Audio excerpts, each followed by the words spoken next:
Hi everyone, welcome back to my channel. My name is CA Anusha Jain.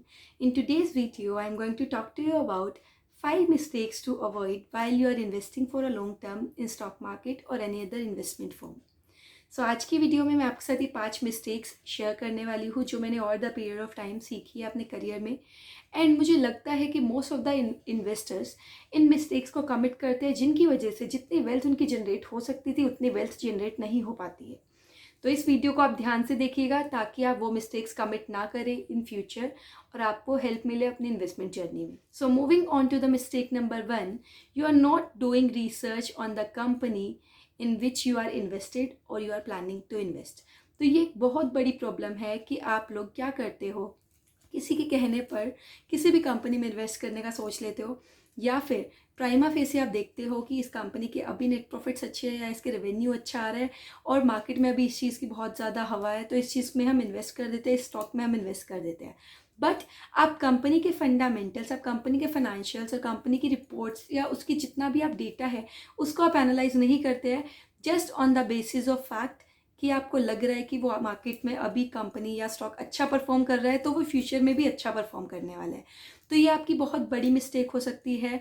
आप इस mistake को commit ना करें। अगर आप इस मिस्टेक को करते हो, किसी के कहने पर किसी भी स्टॉक में इन्वेस्ट ना करें और अपनी रिसर्च सबसे पहले खुद करें जब भी आप किसी कंपनी में या स्टॉक में इन्वेस्ट करने का सोचें। Now moving on to the mistake number 2, you are investing like a traders mentality.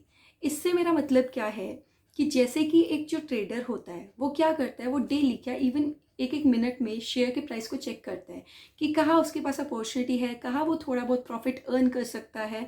But अगर आप एक लॉन्ग टर्म इन्वेस्टर हो तो आपको ट्रेडर वाली मेंटेलिटी नहीं रखनी है। आपको हर दिन स्टॉक का प्राइस चेक करने की नीड नहीं है। अगर आप दिन में 2 बार या लेट से आप महीने में आप 20 दिन अगर स्टॉक का प्राइस चेक कर रहे हो तो इट मीन्स आप बहुत बड़ी मिस्टेक कमिट कर रहे हो, क्योंकि जैसे जैसे आप स्टॉक का प्राइस चेक करोगे आप उससे इमोशनली बहुत ज़्यादा अटैच होने लगोगे एंड आपकी गलती के चांसेस बढ़ जाएंगे कि थोड़ी बहुत मूवमेंट आने पर भी, थोड़ा बहुत अगर आपके ऑपोजिट डायरेक्शन में स्टॉक जाता है तो आप उसको सेल करके निकल जाओगे।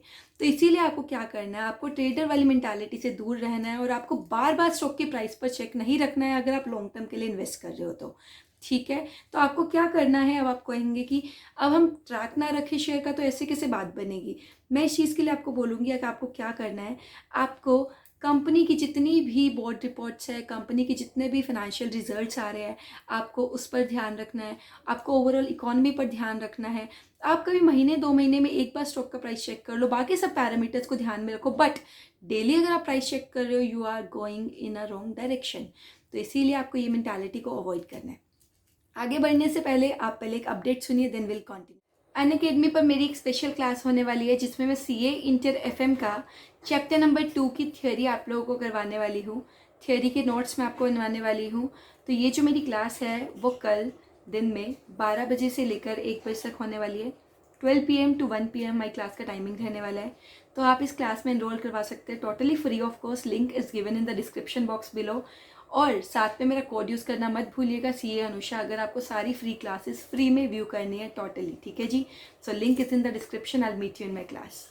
नाउ आपकी जो सबसे बड़ी मिस्टेक होती है, which is our third mistake, you are getting emotionally attached to a particular stock और a particular company. Emotionally attach होने से मेरा मतलब क्या है, let say you are in a profit in a particular stock, आप एक प्रॉफिट पोजीशन पर हो बट आपने अभी तक शेयर्स को होल्ड करके रखा है। बट हुआ क्या एकदम से कि उस शेयर का प्राइस बहुत डाउन जाने लगा। लेट से उस शेयर के प्राइस में 20%, 30%, इवन 50% तक का डाउनफॉल देखने को मिल रहा है।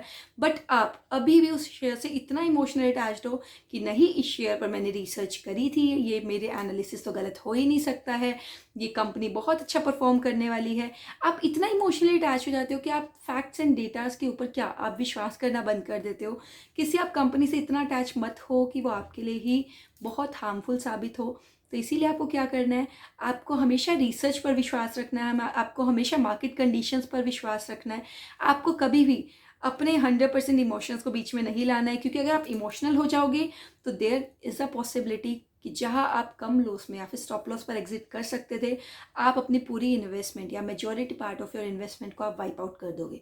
तो इसीलिए आपको कभी भी किसी भी स्टॉक से इमोशनली अटैच नहीं होना। Now moving on to our mistake number 4, over diversifying your portfolio. Over diversifying your portfolio से मतलब क्या है कि आपके पास लिट से 1 लाख रुपीज़ है जो आप इन्वेस्ट कर सकते हो शेयर्स में। आप क्या करते हो, 1 लाख रुपीज़ में आप कहते हो कि यार मुझे तो डाइवर्सिफाई करना है पोर्टफोलियो। मैंने सुना है don't keep all of your eggs in single basket. तो मैं पता है क्या करूँगा, मैं 1 लाख रुपये में ना मैं 20 शेयर्स बाय कर देता हूँ, 20 कंपनीज़ के शेयर बाय कर देता हूँ। तो इससे सबसे बड़ी प्रॉब्लम क्या है, डाइवर्सिफाई तो कर लिया आपने पोर्टफोलियो, बट जब आपने इन्वेस्टमेंट करी हुई है तो आपको 20 कंपनीज को रिसर्च करना पड़ेगा, आपको 20 डिफरेंट सेक्टर्स को रिसर्च करना पड़ेगा। तो इसीलिए आपको क्या करना है, अपने पोर्टफोलियो को डाइवर्सिफाई करना है, बट एक लिमिट तक। ऐसा नहीं होना चाहिए कि आप 1 लाख रुपए में 20 कंपनीज के शेयर में इन्वेस्ट कर रहे हो। आप क्या कर सकते हो, मैं आपको बोलती हूँ, आप maximum to maximum 7 to 8 shares में या 7 to 8 शेयर कंपनीज में इन्वेस्ट करिए, इससे ज़्यादा नहीं। क्योंकि जितना ज़्यादा आपका बड़ा पोर्टफोलियो होगा, आपको उतनी ज़्यादा कंपनीज एनालाइज करनी पड़ेगी, उतना टाइम इन्वेस्ट करना पड़ेगा। आपका ध्यान क्या रहेगा, आपका ध्यान सिर्फ उन कंपनीज को एनालाइज करने में ही रह जाएगा और आप अपनी प्रोडक्टिव चीज़ें नहीं कर पाओगे। इसीलिए आपको ओवर डाइवर्सिफाई नहीं करना है, डाइवर्सिफाई करना है पोर्टफोलियो पर एक लिमिट में रहकर। Right now I would like to tell you the 5th and the last mistake जो आप लोग कमिट करते हो, putting all of your funds in penny stocks. आजकल प्रॉब्लम क्या हो रही है कि जो बिगिनर्स होते हैं स्टॉक मार्केट में, आप जो बिगिनर्स होते हैं इन्वेस्टमेंट करने में, उनको लगता है कि अगर मैं पेनी स्टॉक्स में पैसा लगाएंगे ना तो पता है क्या होगा, एकदम से कोई ना कोई एक स्टॉक ना लॉटरी वाला सीन हो जाएगा कि लॉटरी निकलेगी मेरी और मैं रातों रात क्या हो जाऊँगा, माला माल हो जाऊँगा। पर प्रॉब्लम क्या होती है, आप पेनी स्टॉक्स में पैसा लगाते हो, मैं बोलती हूँ पेनी स्टॉक्स में लगाओ, बट अपने पोर्टफोलियो का 10 से 20% से ज़्यादा मत लगाओ। क्योंकि अगर आपने पोर्टफोलियो का ज़्यादा अमाउंट पेनी स्टॉक्स में लगाओगे और गलती से भी कोई किसी भी पेनी स्टॉक में आपकी लॉटरी नहीं लगी तो आपके सारे फंड्स एग्जॉस्ट हो जाएंगे। Similarly happens with your options. Option से बंदा सोचता है कम पैसे लगाएंगे पर रिटर्न ज़्यादा लेंगे, बट कभी कभी क्या होता है, जो आपका प्रिंसिपल होता है, जो आपकी कैपिटल होती है, वही पूरी खत्म हो जाती है। तो इसीलिए आपको अपने सारे फंड्स कभी भी पेनी स्टॉक में ये सोच के नहीं लगाने हैं कि कभी ना कभी मेरी लॉटरी लग जाएगी और कोई ना कोई एक स्टॉक मुझे क्या दे जाएगा, प्रॉफिट दे जाएगा। आप मुझे खुद बताओ, आपने 1 लाख रुपए थे आपके पास, आपने 1 लाख पूरा पेनी स्टॉक्स में लगा दिया, 10 कंपनीज के शेयर बाय कर लिए, 10 में से 9 कंपनीज में कोई भी परफॉर्म नहीं किया, तो 10,000 रुपये आपने इन्वेस्ट कर रखे थे। मैं आपको बोलती हूँ लेट से वो 10,000 वाला जो आपका स्टॉक था ना, उसने 500% रिटर्न दे दी, या मैं बोलूँ सीधा 5 टाइम्स हो गया वो, तो 10,000 के फिर भी आपके 50,000 रुपये होंगे, समझ रहे हो। पर आपके बाकी के आपने इन्वेस्ट किए थे 1 लाख रुपये और लेट से वो पेनी स्टॉक्स बिल्कुल जीरो हो गए, तो आप क्या करोगे। तो इसीलिए आपको कभी भी ऐसा नहीं करना है कि अपने सारे फंड्स पेनी स्टॉक्स में लगा देने हैं। ठीक है, तो ये 5 पॉइंट्स है जो आपको हमेशा ध्यान में रखने हैं अगर आप एक सक्सेसफुल इन्वेस्टर बनना चाहते हो और अपनी वेल्थ को क्या करना चाहते हो, मैक्सिमाइज करना चाहते हो over the period of long term. आप इन सब 5 पॉइंट्स को अगर ध्यान में रखोगे ना, अगर आप ये 5 मिस्टेक्स को कमिट नहीं करोगे, आई एम टेलिंग यू आपको अपनी इन्वेस्टमेंट जर्नी में बहुत बेनिफिट मिलने वाला है। तो आप इनमें से कौन सी मिस्टेक कमिट करते हैं मुझे कमेंट सेक्शन में ज़रूर बताइएगा कि आप में से कौन क्या मिस्टेक कर रहा था एंड अब आप क्या रेक्टिफाई करने वाले हो। और नेक्स्ट आप किस टॉपिक पर वीडियो चाहते हो, you can drop your suggestions to me in the comment section below. इस वीडियो को लाइक करिए, अपने फ्रेंड्स एंड फैमिली मेम्बर्स के साथ शेयर करिए, क्योंकि ये वीडियो सबके लिए हेल्पफुल होने वाली है, चाहे कोई स्टॉक्स में इन्वेस्ट करता है, चाहे म्यूचुअल फंड्स में, चाहे FD में, किसी भी इन्वेस्टमेंट अपॉर्चुनिटी में अगर कोई इन्वेस्ट करता है तो सबके लिए वीडियो बेनिफिशियल होने वाली है।